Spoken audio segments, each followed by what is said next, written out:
গল্প বলি এসো। এসেছো? তাহলে শুরু করি। সমরেশ বসু বিবর উপন্যাসের আজ 10ম পর্ব। আবার দরজা বন্ধ, জামা কাপড় পরা, যাকে বলে টাই টুটো, পুরোপুরি সাহেব সেজে। হ্যাঁ, মুখে একটু স্নো পাউডারেরও ব্যাপার আছে। তো সব কিছু শেষ হতে না হতেই শুয়োরের চেঁচানি শোনা গেল। খাবার ঘরের দিকে ছুটতে ছুটতে চাকরকে বললাম, ড্রাইভারকে অপেক্ষা করতে বলো, খেয়ে আসছি। খাওয়া মানে জল খাবার, ব্রেকফাস্ট যাকে বলা যায়। বিদিশাকে দেখা গেল খাবার ঘরে। ঠিক আমার জন্যেই নয়, অন্যান্যদের ব্যবস্থার জন্যেও নিশ্চয়। আর সম্ভবত মা এখন আসবে না, কারণ এখনও রেগে আছে, এটা আমাকে জানানো দরকার। অন্যথায় অন্যান্য দিন মাই থাকে, বিদিশা থাকে নিজের তালে। তাল মানে বেকার মেয়ের, সবাইকে মানে প্রেমিকদের সামলানোর যা যা চিন্তা ভাবনা। কাকে কাকে ফোন করবে, কোন সময় দেবে, কি বলবে। যদিও খবরের কাগজটা হাতে থাকবে এবং খবরের চেয়ে প্রসাধন, পোশাক, সিনেমার বিজ্ঞাপনের দিকেই লক্ষ্য থাকবে। এসব নিয়েই সকালটা কাটে, অন্তত যতক্ষণ বাড়ির অন্যান্য ছেলেমেয়েরা স্কুল কলেজে বেরিয়ে না যায়। ওর সে পাঠ 2 বছর হলো চুকেছে। শি ইজ গ্র্যাজুয়েট যাকে বলে। খবরের কাগজটা বাড়ির সবাই পড়ে। যতদূর মনে পড়ে বছর 2 আগে আমিও পড়তাম। তারও আগে খবরাখবর নিয়ে ভীষণ যাকে বলে চিন্তিত, উত্তেজিত হয়ে উঠতাম। বাবা, বিদিশা সকলের সঙ্গেই তর্ক পর্যন্ত করতাম, যা ভাবলে এখন হাসি পায়। এখন প্রায় ভুলেই যেতে বসেছি খবরের কাগজ বলে একটা জিনিস আছে, পৃথিবীর খবর যাতে থাকে, যা জানবার জন্যে একদা প্রচুর কৌতূহল ছিল, এখন যার চিহ্নই নেই আমার মনের মধ্যে। কোনো কোনো সময় যে চোখের সামনে তুলে ধরি না তা নয়, অনেক সময় খানিকটা অভ্যাস বসেই, আবার অনেক সময় শুধুমাত্র কোনো অনাহূতকে ব্যস্ততা বা ব্যস্ত ও অন্যমনস্কতা বোঝাবার জন্যেই, কিংবা কোনো পরিচিত বিরক্তিকর পরিবেশে মুখটা আড়াল করবার জন্যেই। কিন্তু সংবাদ বা বিজ্ঞাপন একমাত্র ভালো কোনো মেয়ের ছবি ছাড়া কিছুই চোখে পড়ে না। অনেকটা কি বলবো, অনেকটা হাঁপিয়ে পড়ার মতো মনে হয়, ক্লান্ত হয়ে পড়া যাকে বলে। যদিচ সংবাদপত্রই একমাত্র প্রতিদিনের বিরক্তি কাটাবার জন্যে, একঘেয়েমি নষ্ট করবার জন্যে কিছু নতুন ঘটনা হাজির করতে পারে, তাও যেন আমার কাছে নতুন বলে বোধ হয় না আর। কারণ নতুন কী বা থাকতে পারে? যুদ্ধ, শান্তি। শান্তি যে কেউ চায় না সে তো খবরের কাগজ দেখলেই বোঝা যায়। যেন শান্তির কথাটা নেহাত না বললে নয়, আর যুদ্ধ করবার মূলতও বিশেষ কারণ নেই, তাই শান্তির কথা বলা হচ্ছে। অথচ যুদ্ধের প্রস্তুতি সবাই চালিয়ে যাচ্ছে। খবরের কাগজে আমি এমন একটা দেশের কথাও পড়িনি যারা যুদ্ধের প্রস্তুতি চালাচ্ছে না। আর এটাও ঠিক, নিশ্চয় চোর তাড়াবার জন্যে কোনো দেশ সামরিক প্রস্তুতি চালাচ্ছে না। আসলে সবাই প্রস্তুত থাকতে চাইছে। গরম ফুলকো লুচি গিলছি বটে, আবার না পেট কামড়াতে আরম্ভ করে। কেউ কাউকে বিশ্বাস করে না, সবাই যে যার তাল সামলাচ্ছে। এদিকে লড়াই লাগাবার মুরুদ কারো সত্যিই নেই। কি যে ওই একটা কথা আছে না, মুরদ বড় মান, তার ছেঁড়া 2 কান, সব কান কাটারাই জানে আগে বাবা নিজের জান। কেননা জানে যুদ্ধ তো করবে মোড়ল। ব্রহ্মাস্ত্র থেকে বাঁচার উপায় যে নাই, তবু সবাই উরদ চাপড়াচ্ছে আর বলছে শান্তি শান্তি শান্তি। এই একই কথা থাকবে কোনো না কোনো দেশের। তারপর পার্লামেন্ট, অ্যাসেম্বলি, মন্ত্রিসভা, বিরোধী দল, চাল ডাল কাপড় সর্ষের তেল, এ বলে হাম সচ্চা, ও বলে হাম সচ্চা। অথচ যা হবার তা হয়েই যাচ্ছে, অনেকটা পেটের ছেলের মতো। কেউ রোধ করতে পারছে না, যে কারণে এসব খবরের পাশে নির্ঘাত বাজার অগ্নিমূল্য, গোলায় ধার নাই, 33 লক্ষ সাইকেল বিক্রি, ফিল্ম স্টার বিলেত চলল গোপ কামাতে। বিলেত থেকে একদল নাচতে এসেছে, তারপরে নিদিন একটা মার্ডার। নেতার কথাও আমার মনে আছে, সেটাও খবরের কাগজে উঠবে। তবে হিসেব করে দেখেছি আজ তা ওঠা সম্ভব না, কারণ পুলিশ আসবে, দেখবে, বুঝবে, খবরের কাগজকে খবর দেবে কিনা তা ভাববে, এবং যদি দেয় তখন এত দেরি হয়ে যাবে, তত ভোর রাত্রের মধ্যে সে খবর ছাপা অসুবিধা। বরং আগামীকালের কাগজে বেরুবার সম্ভাবনা আছে, আর যা বেরুবে তাও আমার জানা আছে। অতএব কিছু চুরি জোচ্চুরি, মারামারি, আবহাওয়া, ব্যবসা, উফ, টায়ার্ড। অথচ এক সময় খবরের কাগজ ঘুম ভেঙে না পেলেই যাকে বলে কুরুক্ষেত্র হয়ে যাবার অবস্থা হয়ে উঠত। প্রাকৃতিক কর্মটর্ম, অর্থাৎ পায়খানায় যাওয়া মাথায় উঠে যেত, যেটা এখনও পিতৃদেবের আছে। নিশ্চয়ই খবরের কাগজটি হাবড়ে নিয়ে বসে আছেন ঘরে। ভাই বোনেরাও তাই, ওরাও খবরের কাগজের ওপর হুমড়ি খেয়ে পড়েছে, স্পোর্টস আর ফিল্ম, আর খেয়ে জানে বার ক্যাবারের দিকেও নজর যায় কি না। আমার যেত। এমনকি মাতৃদেবীও চোখে চশমাটি এঁটে একটি সিট নিয়ে বসে যান, তিনিই বা পেছিয়ে থাকেন কেন? কী যে পড়েন তা আমি জানি না, বা কেন পড়েন আজ পর্যন্ত তা বুঝতে পারিনি। আর আমি কি বলা উচিত আমাকে এক্ষেত্রে? একটি ভুসি মাল। প্রায় ভুলেই গিয়েছি খবরের কাগজ বলে একটা জিনিস আছে, যেটা রোজ খাবার পড়বার মতোই, অথচ কোনো কৌতূহলই আমার নেই তার সম্পর্কে। বিদিশা জিজ্ঞেস করলেও তোমাকে আর লুচি দিতে বলবো? শেষ গড়াস আমার মুখে।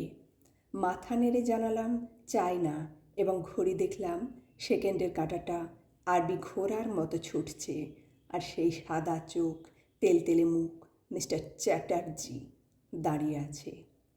কোনো রকমে জল গিললাম, দোহায় এখন যেন আর বাথরুমে ছুটতে না হয়।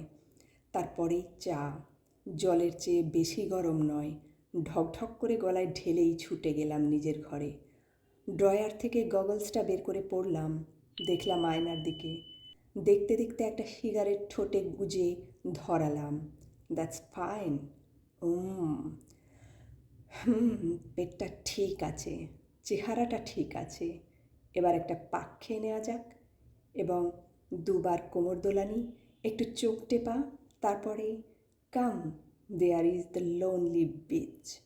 ভেতর থেকে গুনগুনিয়ে উঠল। যদিচ কোনো নির্জন সৈকতে যাবার কথা মনে পড়ল তা জানি না, চলেছি তো জনারণ্যে, মনে হলেই গা গুলিয়ে উঠতে চায়। বেশি মানুষ দেখলেই শরীর খারাপ করতে আরম্ভ করে, যেন অনেকটা নরকে পৌঁছবার মতো। তাছাড়া কাকেই বা ডাকছি যাওয়ার জন্যে? আমার তো এই মুহূর্তে কারো কথাই মনে পড়ছে না, কেবল নিতার কথাটা এই মাত্র। কিন্তু ওরে সালো, দেরি হচ্ছে, বেরিয়ে পড়া দরকার। অথচ মনে করতেই পারছি না কী কাজ করার আছে। আছে হয়তো কিছু, অফিসে না ঢুকলে কিছুই মনে পড়তে চায় না, কারণ কাজটাকে তো কাজ বলেই মনে হয় না। নেহাত না গেলে টাকা, ঠাট, ঘুষ, দলবল জানিয়ে থাকতে হয় আর কি, সেসবগুলো হবে না। যাকে বলে জীবিকা, টাকা মানেই জীবিকা, যা নইলে এক মুহূর্ত চলে না। এমনকি এখন যে ঘরটায় আছি, টাকা না আনতে পারলে তার দরজাও বন্ধ হয়ে যাবে। এমনকি ওরে বাবা, সব রেলা রপটি ডকে উঠে যাবে। মাল খাওয়া আর প্রেম করা, যত বেশি টাকা তত বেশি প্রেম, আর যত খাতির পিরিত সব হাওয়া হয়ে যাবে। চাকরিটা যে কোনোভাবেই রক্ষা করতে চাই, কিন্তু সত্যি বলতে চাকরিটা যেন অনেকটা ছেনালের মতো, যে প্রথম দর্শনে খাঁটি প্রেমিকার মতো ডাক দিয়েছিল। না, ডাক নয়, ওটাকে কি বলে, আহ্বান করেছিল আমাকে। বিরাট পবিত্র দায়িত্ব পালন, উন্নতি ও সুখ ও দেশের সেবা, জীবনের ভূত ভবিষ্যৎ যেমন খাঁটি প্রেমের অর্থাৎ পেকিত প্রেম এর অনেক সব থাকে, জীবনকে মহৎ পবিত্রতা দান করা ইত্যাদি। তারপরে দেখা যায় সব পয়মাল, সবাই সমান, সবাই এক। ঠিকমতো বলতে গেলে বলতে হয় নিতার মতন, নিষ্পাপ পবিত্রতা ইতির মতন। প্রথম প্রথম সেই রকমই মনে হয়েছিল, কিন্তু আর দেরি নয়, উল্লুকটা বেরিয়ে পড়। এমন একটা বিরাট কাজ, এমন একটা দায়িত্বের কি বলা যায় সম্মানজনক পদ। সিঁড়ি দিয়ে নামবার আগে একবার পিতৃদেবের ঘরের দরজার দিকে চোখ পড়ল, যদিচ যাবার আর কোনো প্রশ্নই নেই। গত রাত্রে বাথরুম এপিসোড বাঁচিয়ে দিয়েছে আমাকেও, তাই জীবনের এই পরম পবিত্র সুযোগকে যাকে বলে কৃতজ্ঞ চিত্রে গ্রহণ করে এগিয়ে যেতে হবে। গিয়েছিলামও তাই। দুরু দুরু বুকে অনেকটা জীবনের নতুন বাসরে যেমন করে ঢোকে। নতুন বাসর কি হয় ওখানে জানো না জাদু? আমার ভবিষ্যৎ সুখ পবিত্রতা এবং সমাজের মঙ্গলার্থে দরজা দিয়ে ঢুকেছিলাম, আর প্রথম ফাইলের পাতাটা খোলা মানে তো প্রথম ঘোমটা খোলা, আর প্রথম সই করা মানে তো প্রথম চুম্বন রেখা আঁকা যাকে বলে। মনে হয়েছিল যা সালা, রাজা হয়ে গেছি একেবারে। তারপরে ওরে বাবা, হাতির তলিয়ে যাবার গর্ত মা। ড্রাইভারটা সেলাম করলো, আমি উঠে বসতেই শুয়োরের মতো একবার চেঁচিয়ে উঠে গোঁ গোঁ করে ছুটতে আরম্ভ করলো। কোথায় এসেছো চাঁদ, একবার ভালো করে দেখো। হ্যাঁ, মিথ্যে যদি না বলতে পারো, দিনকে যদি রাত না করতে পারো, ঘুষ যদি না খেতে পারো, তাহলে কেটে পড়ো। তা নইলে সব প্রেম ফসকা গেরো। প্রাণ হাটকে দেখ, রস নেই, সুধা নেই, বুলি কপচাতে হয়। ময়দানে চলে যাও। তাই কখনো যায়? যা শুনে এসেছি বরাবর, নেহাত উল্লুক বলে সেসব আবার বিশ্বাসও করে বসেছিলাম। তাই যাকে বলে হকচকিয়ে যাওয়া, তাই গিয়েছিলাম। তারপরেই হাবড়ে পড়ে রইলাম, কারণ তাই কখনো যাওয়া যায় নাকি? জীবিকা না। ঠিকমতো বলতে গেলে চাকরিটাও যেন আমার কাছে এক রকমের নিতা হয়ে উঠল, এবং ঠিকমতো ভাবতে গেলে ব্যাপারটা তাই নয় কি? সেই প্রথম প্রেমের মতো, যখন ভাবছিলাম পেয়েছি, অর্থাৎ জীবনধারণ যাকে বলে, জীবনে করবার মতো কাজ পেয়েছি একটা, বা আমাকে কি বলে ওটাকে, কর্মোন্মাদনায় মাতিয়ে রাখবে, পবিত্র কর্ম। তারপরে দেখা গেল কর্মের মন্দিরে ওসবের বালাই নেই, পূজাপাঠ সব অন্যরকম, ফেলো করি মাখো তেলের মতোই, সবাই যা পারছে খিঁচে নিয়ে যাচ্ছে। সকলেরই এক পূজা, দাও আর নিয়ে যাও, কিন্তু ছাড়বার মুরদ নেই। সব ছাড়তে পারি, শুধু একে কখনোই নয়। এখানে খুঁটি বাঁধা, অনেকটা নিতাকে ছাড়তে না পারার মতোই, সব জারিজুরি খতম। অথচ সবটা মিলিয়ে চাকরিটাকে মনে হয় দু হাতে সামনে তুলে নিয়ে এসে গায়ে থুথু দিয়ে দিই। এক এক সময় সত্যি বলতে কি এত ঘেন্না করে আর রাগ হয়, মনে হয় গলা টিপে খতম করে দিই। চাকরিটাকে আবার তা কেমন করে দেওয়া যায় জানি না। সবই আমার সেই মামদোবাজি, তবুও আমার কাছে ব্যাপারটা সেই রকমই, যে নাকি আমাকে দুহাত ভরে টাকা দেয়, তার সঙ্গে আবার ইজ্জতও, কারণ আমি তো অফিসার। কিন্তু আমাকে তার সব মর্জিই মেনে চলতে হয়, তা নইলে টাকা আর ইজ্জত সবই হাফিস। আর তার মর্জি মানেই সত্যি মিথ্যের কোনো ব্যাপার নেই, যেন সেও অনেকটা কি বলে অসহায়, কারণ চাকরি মেয়েটা। চাকরিটাকে এভাবে স্ত্রীলিঙ্গে দেখলেই ঠিক দেখা হয় বলে আমার ধারণা। তার চারিদিকে সবাই যেরকম মন্দা ময়ূরের মতো পেখম মেলে ঘাড়ে চাপবার জন্যে হন্যে হয়ে আছে, নিজেকে তার বাঁচিয়ে চলবার উপায় নেই, কারণ তারও সুরসুরি লাগে, যাকে বলে শৃঙ্গার হয়। অতএব সেও তোমার কাছে মর্জি করবে বই কি। আর তার মর্জি মানেই প্রচুর মিথ্যে কথা বলা, ছলা কলা করা যাকে বলে, যেমন পীড়িতের বেলায় করতে হয়। কুকুরের মতো ভয়ে ভয়ে থাকা, কতগুলো শুয়োরের বাচ্চা জাতীয় প্রাণীর কাছে প্রায় হাত জোর করে দাঁত বের করে হাসা, এসবই করতে হয়। কিন্তু যেহেতু যাকে বলে পান আহার মৈথুন সে যোগায়, পবিত্র কর্ম ও সহজ সেবা ওসব তো সে অনেক আগেই ইউরিনালে বিসর্জন দিয়েছে। যেহেতু সে তোমাকে বেঁধে রেখেছে, সেই হেতু তুমি তাকে ছাড়তে পারো না। তাই চাকরিটাও আমার কাছে সেই আসক্তি ও অনাসক্তি, আবার সেই মামদোবাজি, যাকে বলে খুবই চাই অথচ ভয়ঙ্কর ঘৃণা করি। এবং বিশেষ করে যখন মনে হয় যে এই চাকরির মধ্যে এমন সব যাকে বলে মহৎ পরিণতির বিষয় বস্তু রয়েছে, তাই এর জন্যে আমার গর্ব করার আছে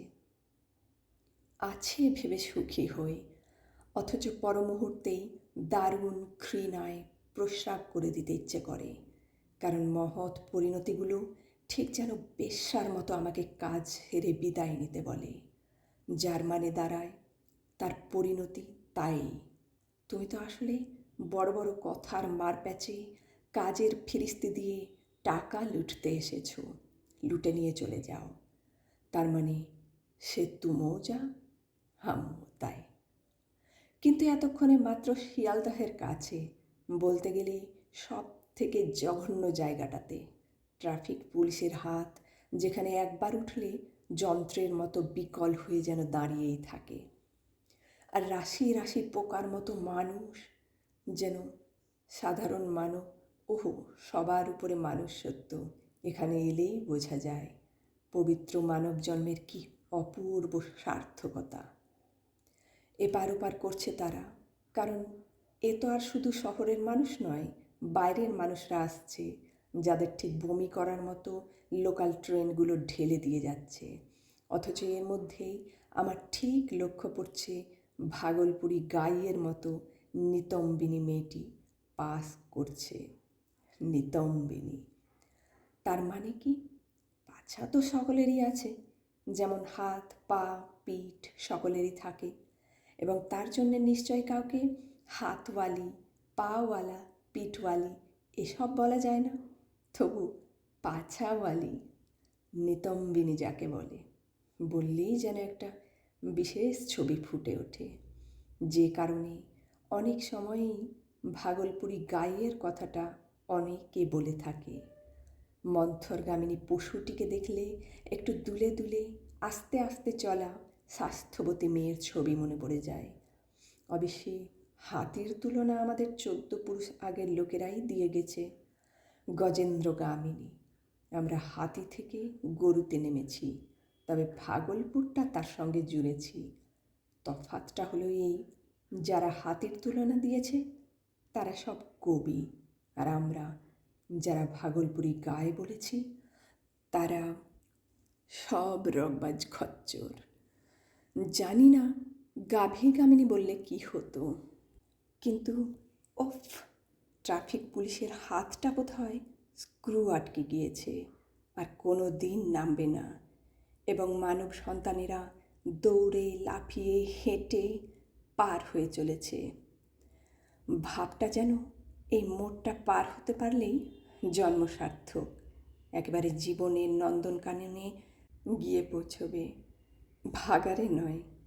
এদিকে ঘড়িতে 9:15, চাটুজ্জেমশায় হাঁপিয়ে উঠছেন, বাইরের দিকে তাকাচ্ছেন ঘন ঘন, শুয়োরের চিৎকার শোনবার জন্যে কান পেতে আছেন। আর আমার মুখটা মনে হতেই ওর মুখটা কুঁচকে উঠছে, যেন আমি একটি তেতো বিষের বড়ি। কারণ লোকটার তো ধারণা আমিই দেরি করছি, বিশেষ করে ছোকরা দেখলেই মিস্টার চ্যাটার্জির মেজাজ খারাপ। যেহেতু ওর ছেলে ছোকরা, তাই দুনিয়ার সমস্ত ছোকরা হলো শয়তান, যারা বয়সের তেজে বিমাতাকে ছেড়ে কথা কয় না। হয়তো নিজের ছেলে ওরকম না হলে, অর্থাৎ ওর তৃতীয় পক্ষের সঙ্গে লটঘট না হলে, মিস্টার চ্যাটার্জির কাছে আমি হতাম যাকে বলে পুত্র প্রতিম স্নেহের পাত্র। কিন্তু লোকটা তা তো পারলই না, এমনকি নিজেকে সব সময় ছোট রাখবার জন্যে আমাকে কোনো দিন তুমি বলতে পারলেন না। যদিচ অন্যান্য বিগ বসেরা আমাকে তাই বলে, এমনকি যাকে বলে স্নেহ করে খিস্তিও করেন, কিসের ছোকরা, কেমন চালাচ্ছ। আহ, হাত নেমেছে, জিভ ছুটেছে, এবং আমার আবার নিতার কথা মনে পড়ে গেল। নিতা এখন কি করছে, অর্থাৎ এখনও কী অবস্থায় আছে কে জানে। পুলিশ এসে সরিয়ে নিয়ে গিয়েছে কি না, পোস্টমর্টেমের জন্য পাঠিয়েছে কি না, আর পোস্টমর্টেমে গেলে ডাক্তার নিশ্চয়ই ওকে কেটে কুটে দেখবে। ইস মায়েরি, তখন যদি থাকতে পারতাম তাহলে ওর ভেতরটা দেখতে পেতাম। আচ্ছা, ডাক্তার নিশ্চয়ই এটাও বুঝতে পারবে মেয়েটা খুন হওয়ার আগে কোনো পুরুষের সঙ্গে শুয়েছিল, কিন্তু এটাও কি বুঝতে পারবে পুরুষটা ওকে ধর্ষণ করেনি, স্ব ইচ্ছাতেই শুয়েছিল। আচ্ছা, নিতার কে কে আছে, মানে ওর বাবা মায়ের কথা বলছি, এসব খবর পুলিশ কি করে জানতে পারবে কে জানে। শুনেছি নিতার বাপ মা সবাই বর্তমান, এমনকি ভাই বোনও নাকি আছে, তবে বাংলাদেশে নয়, বিহারের কোনো অঞ্চলে। একসময় নাকি ওর বাপ মা কলকাতায় এসে কিছুকাল ছিল, যে সময়ে কলকাতার সঙ্গে নিতার পরিচয় হয়েছিল, এবং ও কলকাতার কলেজে পড়েছে। কলকাতার সঙ্গে এমন জড়িয়ে গিয়েছে আর ছেড়ে যেতে পারেনি। কিন্তু যা খুশি তাই হোক গে, আমি কিছুই জানি না। কোনোটাই যত নষ্টের গোড়া। যা ভাবা গিয়েছিল ঠিক তাই। মিস্টার চ্যাটার্জি গেটের ওপর দাঁড়িয়ে কোটের হাতা টেনে ঘড়ি দেখছেন। গোবদারি কামানো তেলতেলে মুখখানি গম্ভীর, যে কারণে আমার দিকে ফিরে তাকাতে ইচ্ছে করলো না বোধ হয়। নিচু দৃষ্টি গড়িয়ে চাকার দিকে, যেন আপাতত চাকার দিকে তাকিয়েই দেরির কারণটা অনুমান করবার চেষ্টা হচ্ছে। অথচ দিব্যি রোদে দাঁড়িয়েছিলেন, পায়ের কাছে শুকনো পাতা অনেক ছড়ানো। নিশ্চয়ই দুই একবার পায়চারি করতে গিয়ে মচমচ শব্দ হয়েছে। বেশ তো মেজাজ আসার কথা, কিন্তু তা বুড়ো খোকনটির ভালো লাগবার কথা নয়। খালি তৃতীয় পক্ষ আর কোথা থেকে কত উপরই টাকা পাওয়া যায় তার চিন্তা। আমি বললাম, গুড মর্নিং স্যার। মর্নিং না তাকিয়ে জবাব দিলেন চ্যাটার্জি, যেন আমি কোনো অপরাধ করে এসেছি, যেন আমার মুখের দিকে তাকালেই সতীত্ব নাশ হয়ে যাবে। আমি ড্রাইভারের দিকে সরে গেলাম, সেটাই নিয়ম। সুপিরিয়রকে ভালো জায়গাটা ছেড়ে দিতে হবে। বৃষ্টি বাদলার সময় বা গ্রীষ্মকালে গায়ে রোদ বৃষ্টি পড়তে পারে, তখন সুপিরিয়র ড্রাইভারের পাশেই চলে যান। সেটাও ওই একই নিয়মে, যে নিয়মে বিশ্বব্রহ্মাণ্ড চলেছে। এবং অনেক দিনই লক্ষ্য করেছি, আসলে উনি চান আমি যেন পেছনের সিটে গিয়ে বসি, যাতে বুড়ো সামনের দিকে বেশ হাত পা খেলিয়ে বসতে পারেন। কিন্তু সেগুড়ে বালি, তা আমি কোনো দিনই বসি না। জানি ওর উপায় নেই আমাকে বলেন পেছনে গিয়ে বসতে, এবং বললে যে সে কথা থাকবে না, আর না থাকার দরুন যে অবস্থাটা হবে সেটার মুখোমুখি বুড়ো দাঁড়াতে চান না বলেই বলেন না। গাড়িটা বেরিয়ে যাবার আগেই আমি একবার বাড়ির দিকে তাকিয়ে নিলাম, যদি চ্যাটার্জি তৃতীয় পক্ষটিকে দেখা যায়। কিন্তু কোথায়, একটা কাকপক্ষীও দরজা জানলায় নেই, কোনো দিনই দেখতে পাইনি। কিন্তু আমার ধারণা আমিই দেখতে পাই না, ভেতর থেকে নিশ্চয়ই আমাকে দেখেছে। সেসব ফোকর ফাকর আমার জানা নেই। গাড়ি চলেছে এবার কলকাতার, কি বলে, হা মুখে যেখানে সব কিছু খাওয়া হয় এবং গোটা দশেক পাকস্থলীতে তা গিয়ে পড়ে। হজম বা বদহজম যাই হোক, সেটা পরে টের পাওয়া যায়। পেপার দেখেছেন নাকি? চ্যাটার্জি সামনের দিকে তাকিয়ে বললেন, আর আমার প্রথমেই চোখের সামনে ভেসে উঠল পেপারের প্রথম পাতায় নিতার উপুর হয়ে শুয়ে থাকা ছবি। আমিও না তাকিয়ে বললাম, না। কেন, বিশেষ কোনো খবর আছে নাকি স্যার? চ্যাটার্জি সামনের দিকে তাকিয়ে রইলেন, যেন আমার কথাটা বুড়ো খচ্চরের কানেই যায়নি, কিংবা উনিই যেন গাড়িটা চালাচ্ছেন এমনি একটা ভাব করে।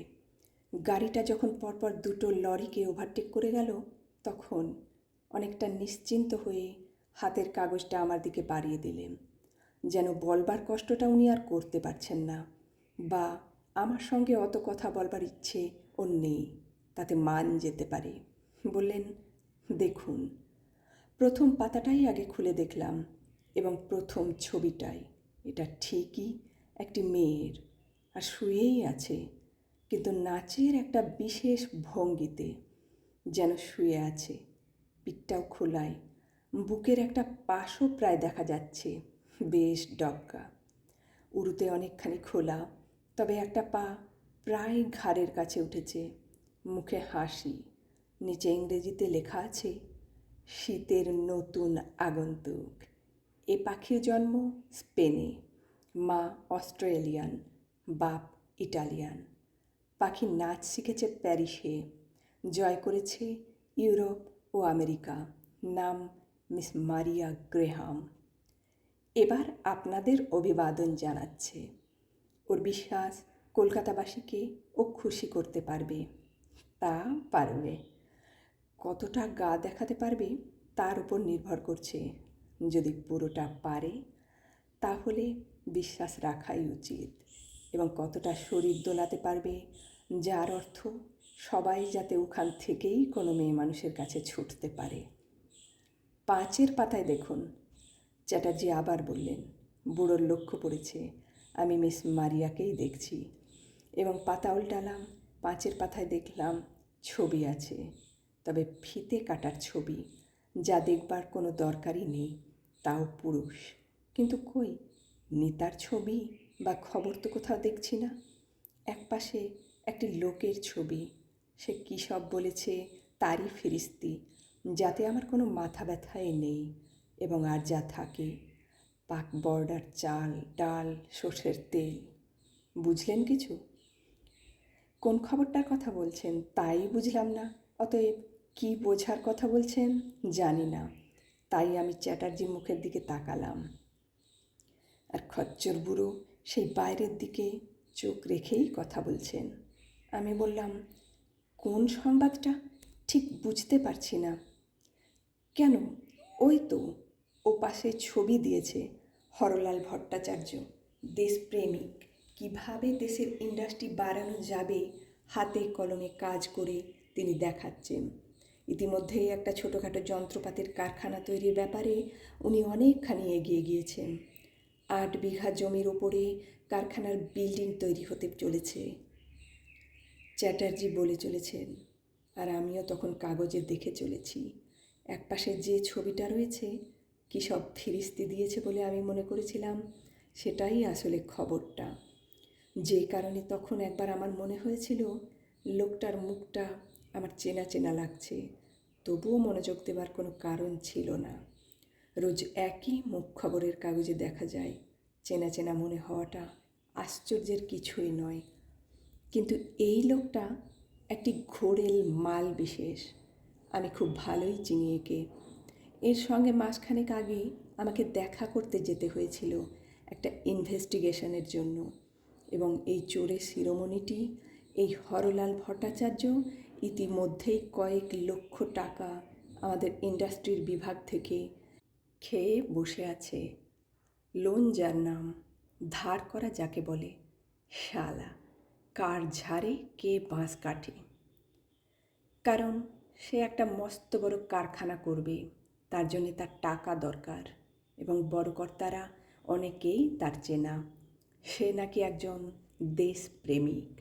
শুধু তাই নয়, আবার লাঞ্ছিত। অতএব তাকে বিশ্বাস করা হয়েছিল, লোন অনুমোদন করা হয়েছিল, কয়েক লক্ষ টাকা পেয়েছে, আরও পাবে। আজ এখানেই শেষ হলো বিবর উপন্যাসের 10ম পর্ব, যারা এখনও আমার চ্যানেলটি সাবস্ক্রাইব করনি তারা প্লিজ সাবস্ক্রাইব করে নিয়ে আমার পাশে থাকো। সকলে খুব ভালো থাকো। আবার আসবো পরের পর্ব নিয়ে।